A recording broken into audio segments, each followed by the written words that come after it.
ಎಲ್ಲರಿಗೂ ನಮಸ್ಕಾರಗಳು. ಶ್ರೀ ಗುರುಭ್ಯೋ ನಮಃ. ನಾನು ಅನುಪಮ ನಾಗೇಶ್ ಅಂತ ಹೇಳ್ಬಿಟ್ಟು ಶಿವಂ ಗುರುಕುಲದಲ್ಲಿ ನಾನು ಕಳೆದ 3 ತಿಂಗಳಿಂದ ನಾಡಿ ಜ್ಯೋತಿಷ್ಯವನ್ನು ಅಭ್ಯಾಸ ಮಾಡ್ತಾ ಇದ್ದೇನೆ. ಇವತ್ತಿನ ಒಂದು ಸೆಷನಲ್ಲಿ ನಾವು ಏನು ಹೇಳಬೇಕು ಅಂತೀನಿ ಅಂತಂದರೆ ನಂಬಿಕೆ ಮತ್ತು ಅಪನಂಬಿಕೆಗಳ ಬಗ್ಗೆ ಹೇಳಬೇಕು ಅಂತ ಇದ್ದೀನಿ. ನಾವು ಸಮಾಜದಲ್ಲಿ ಒಂದು ಬಾಂಧವ್ಯವನ್ನು ಬೆಳೆಸ್ಕೊಳ್ಬೇಕು ಅಂತಂದರೆ ನಂಬಿಕೆ ತುಂಬ ಇಂಪಾರ್ಟೆಂಟ್ ಆಗುತ್ತೆ.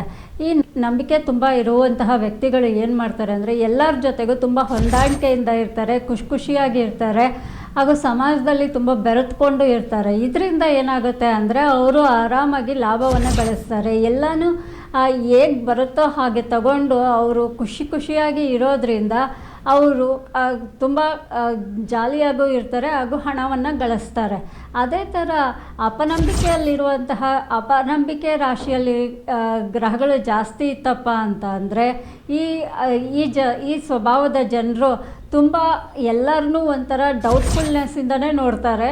ಯಾರ ಜೊತೆಗೂ ಅಷ್ಟು ಜಾಸ್ತಿ ಬೆರೆಯೋದಿಲ್ಲ. ಎಲ್ಲವೂ ಅತಿ ಅನ್ನುವಷ್ಟು ಮಾಡ್ತಾರೆ. ಅಂದರೆ ದ್ವೇಷವನ್ನೇ ಆಗಲಿ, ಪ್ರೀತಿಯನ್ನೇ ಆಗಲಿ, ನಿದ್ರೆಯನ್ನೇ ಆಗಲಿ, ಊಟವನ್ನೇ ಆಗಲಿ, ಏನೇ ಆದ್ರೂ ಇವರು ಅತಿಯಾಗಿ ಮಾಡ್ತಾರೆ. ಆದ್ದರಿಂದ ಇವ್ರ ಜೊತೆಗೆ ಬೆರೆಯುವಂತಹ ಜನಗಳು ಸ್ವಲ್ಪ ಕಡಿಮೆ ಇರ್ತಾರೆ. ಆದ್ದರಿಂದ ಇವರಿಗೆ ಲಾಭ ಕಡಿಮೆ ಇರುತ್ತೆ. ಹಣ ಗಳಿಸೋ ಮಾರ್ಗಗಳು ಕೂಡ ಇವರಿಗೆ ಅಷ್ಟು ಜಾಸ್ತಿ ಗೋಚರಿಸೋದಿಲ್ಲ.